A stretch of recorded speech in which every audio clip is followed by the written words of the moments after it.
All right, how important is an organizational chart to a business itself?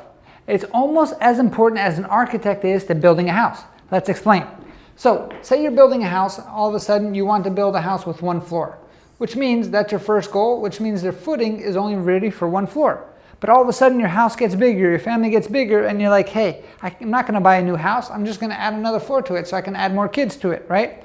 And then all of a sudden, same thing happens. I'm gonna add another floor, and then I'm gonna create a balcony here, and that's what's gonna happen. Now you created this crazy house, but your foundation is super weak. So what do you think is gonna happen if there's a little bit of wind that blows this way? Boom, everything comes crashing down. Same thing happens with a business if it doesn't have the proper architecture. So I want you to understand how big your business wants to go. It is your job then to build an organizational chart for what that future business looks like, right? And the cool thing is there's traditional ways to build an organizational chart, but there's no set rules. You get to design the house, in this case the business, that you want to design for your future. If you do this, it can definitely help you scale. All right, so the next free tool that we're gonna be talking about is going to be position agreements. So this is exactly what it sounds like. Once you create the organizational chart on your company, every little piece of that organizational chart is gonna be a position. It's gonna have a role in your business. And your job now is to be like, okay, what is the agreement for that position? Hence the word position agreements. And in most simple terms, that's gonna be like, okay, the CFO's job is this, and we're gonna list this out. The salesperson's job is this. The sales manager's job is this. So now when you're putting somebody in place, you can actually have them sign this agreement when they start a job. And now you actually have black and white to be like, hey, you agreed to doing this job. Now you're not doing this job. This is what you're missing. Fix it or get out. It gets rid of all of the back and forth, all of the gray area, and it makes your life a lot easier. So you don't have to manage the drama. You can actually just manage activity. Because now once you actually create the organizational chart itself, now each one of these roles are going to have a position. And that's going to force you to really think structurally on, okay, if one person was to do this role, what do I want for that person to be? Now, if you want the secret on how to make this thing right, a position agreement is going to need a few different things inside there, like main KPIs, the purpose of the role, some of the standards, right, and some of the responsibilities. If you need help on how to structure your position agreements, contact our team and find us online at jmgrowthco.com. All right, so the next free tool that we're going to be talking about is going to be SOPs. SOP stands for Standard Operating Procedure. And the way to think about this as a business owner is going to be, okay, I need to create a recipe in order for somebody to do an action time and time again. Now, if you're a business owner still in the beginning stages of growing your business and you're still doing a lot of the activities yourself, this is going to be a godsend for you. So what you actually want to do is understand what is your best practices. Now from there, write it down some way, shape or form, so then the next person who you hire can do exactly what you're doing.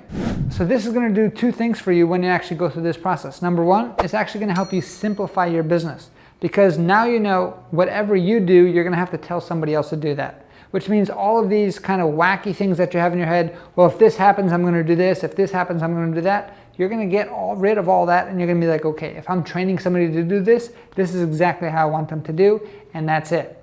That opens you up to now work on bigger parts of the company itself. Now, the other thing about SOPs, it's super boring for most business owners, because business owners get into it, they just kind of get going.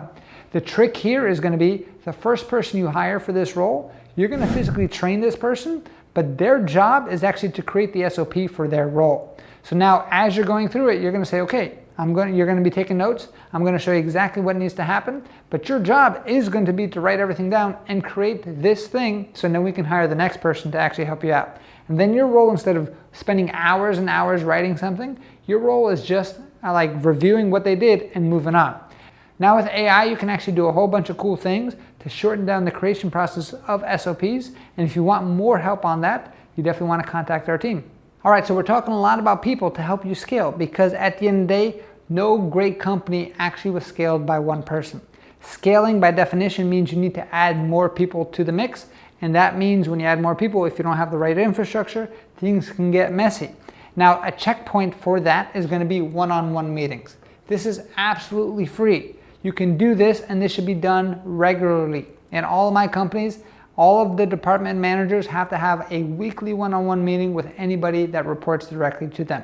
Now, one-on-one meetings, how long should they be? We're talking 5 to 15 minutes max. Anything longer than that, it's no longer a meeting, it just becomes a chit-chat. So as long as you're at 5 to 15 minutes, you're good. Now, you want to have an outcome here. The outcome of a one-on-one meeting is to align your employee. You want to give a quick checkpoint to see, okay, what are the KPIs that I'm measuring you against? And now we can put numbers to their activities. And the other cool thing we can do with a one-on-one meeting is actually start ranking their core values. So if you actually have core values in your business, we can actually help you create those if you want. But now you can actually measure those one-on-one meetings on a scale of 1 to 10 with an employee and be like, okay, on core value number 1, what would you rate yourself on a scale of 1 to 10? And just by doing this week after week, you can actually fix problems when they're small. So that means learning continues to happen and your business continues to scale.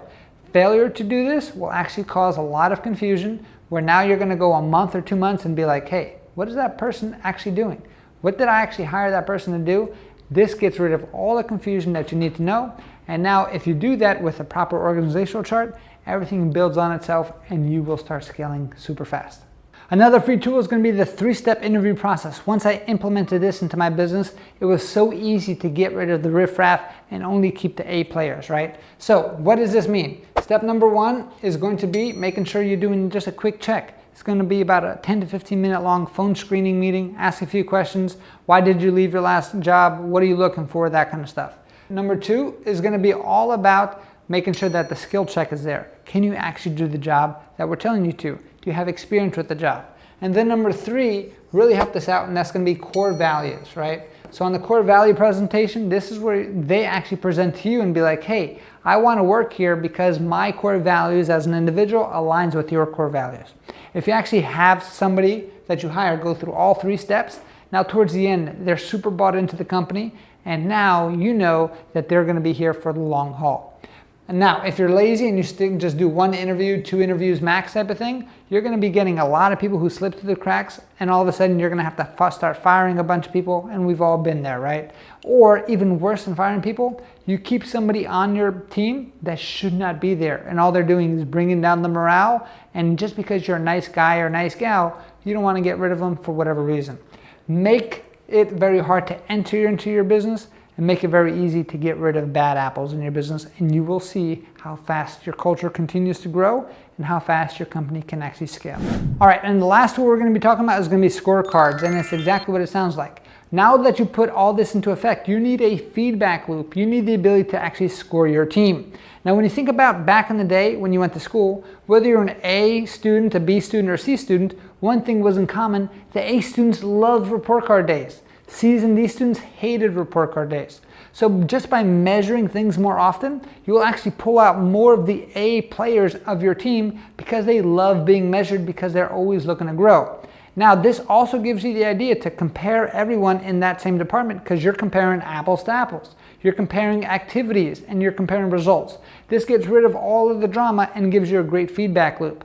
Without the scorecards itself, without checking the temperature of what's happening in your operations of the business, you can add something new to the business itself and not know if it's actually working unless you're measuring it. Scorecards are a great way to measure and get your feedback to know if you're winning or if you're losing, or if you're getting closer to that big clear goal or not. How do you do it?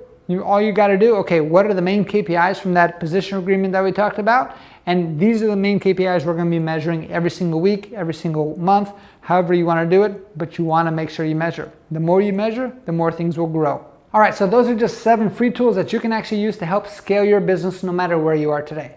Now, you might be using some of them, you might not be using them, and if you are, I guarantee you're not using them to the maximum ability. And if you need help to actually implement any of this stuff into your actual business, check out our website, jmgrowthcode.com, where we can help you scale. Now, our mission is to help people get through 3 levels of success.